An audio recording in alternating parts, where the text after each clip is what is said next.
Assalamualaikum warahmatullahi wabarakatuh. Anak-anak, kita awali pertemuan kita pada kali ini dengan membaca basmalah. Bismillahirrahmanirrahim. Alhamdulillahirabbil alamin. Asyhadu an la ilaha illallah wahdahu la syarikalah wa asyhadu anna Muhammadan abduhu wa rasuluhu la nabiyya ba'dah.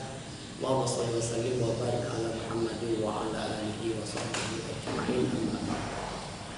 Anak-anak yang kami banggakan, pada pertemuan ini kita akan membicarakan menuai keberkahan melalui taat kepada orang tua dan hormat kepada guru.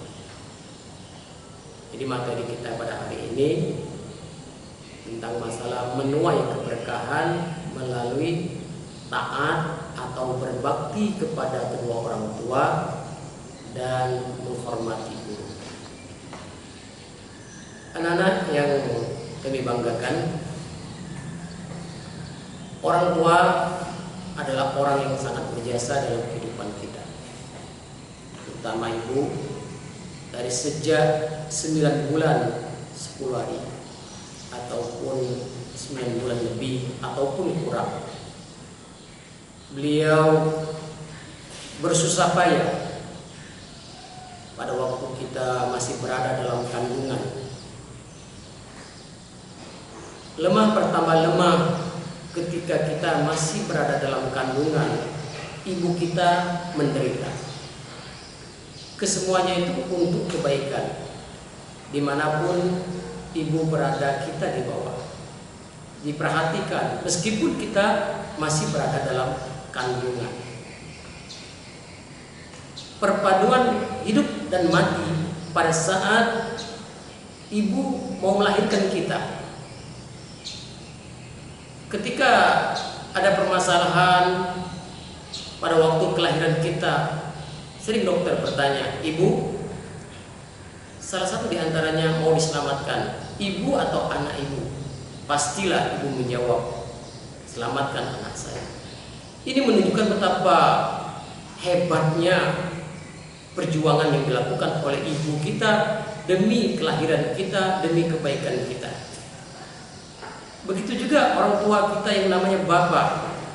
Dia bersusah payah, peras keringat, banting tulang untuk memenuhi kebutuhan hidup kita.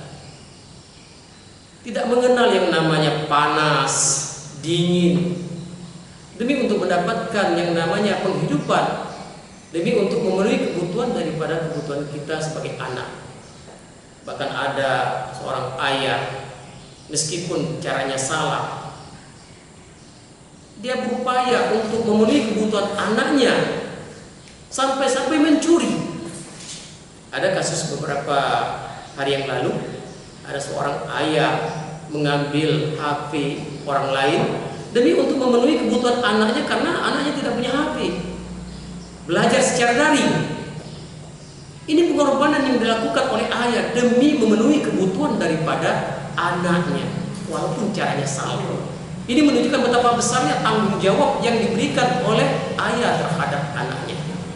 Oleh karena itulah anak-anak, berbaktilah kepada orang tua kamu. Karena dengan berbakti kepada kedua orang tua kalian, kalian akan mendapatkan keberkahan dalam kehidupan. Dan berbakti kepada kedua orang tua ini merupakan perintah Allah. Kalau kita baca di dalam surah Al-Isra, surah ke-17 pada ayat 23, Allah Subhanahu wa taala berfirman, A'udzubillahi minasyaitonirrajim. Wa qada rabbuka alla ta'budu illa iyyahu wa bil walidaini ihsana imma yablughanna indakal kibaru ahaduhuma aw kilahuma fala taqul lahumā uffin wa la tanharhumā wa qul lahumā qawlan karīmā.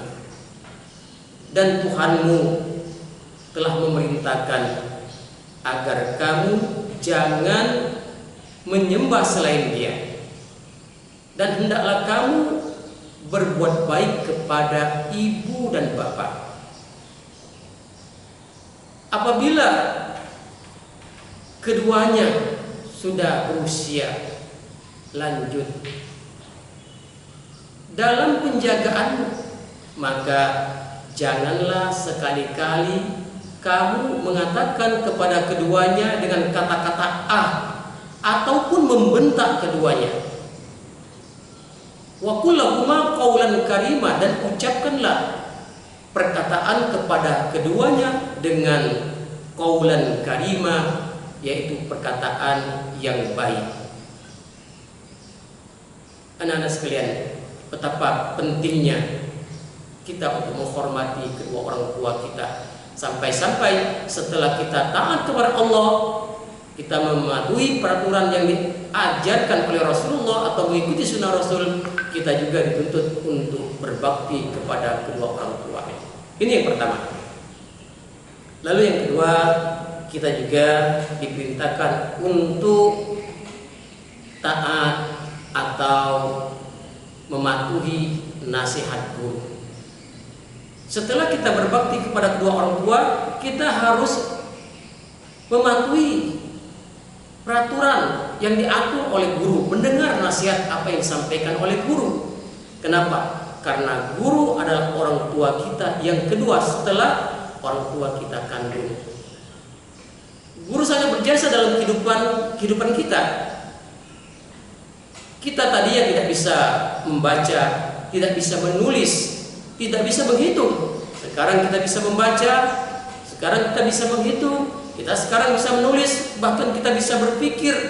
Lebih hebat lagi dari guru. Kesemuanya itu tak terlepas dari yang namanya guru. Oleh karena itulah kita dituntut untuk sangat menghormati daripada guru kita. Di dalam riwayat Imam Al-Baihaqi, Rasulullah SAW sabda, barang siapa yang merendahkan gurunya, maka akan ditimpakan dengan 3 azab. Yang pertama, sempit rezekinya. Yang kedua, ilmunya tidak bermanfaat. Dan yang ketiga, matinya dalam keadaan tidak beriman. Na'udzubillah min zalik. Oleh karena itulah anak sekalian, agar kita mendapat keberkahan. Apa itu keberkahan? Keberkahan adalah kebaikan. Apa itu keberkahan? Ziyadatul khair, kebaikan yang banyak. Berkah ilmu kita, berkah umur kita, berkah keluarga kita, itu tak terlepas dari ketaatan kita kepada Allah, bakti kita kepada kedua orang tua kita, dan juga kepatuhan kita kepada guru kita. Untuk lebih jelasnya nanti kita akan lanjutkan pada Google Class Meeting. Ini saja yang dapat saya sampaikan. Kita akhir saja dengan membaca hamdalah. Alhamdulillahirabbil alamin. Assalamualaikum warahmatullahi wabarakatuh.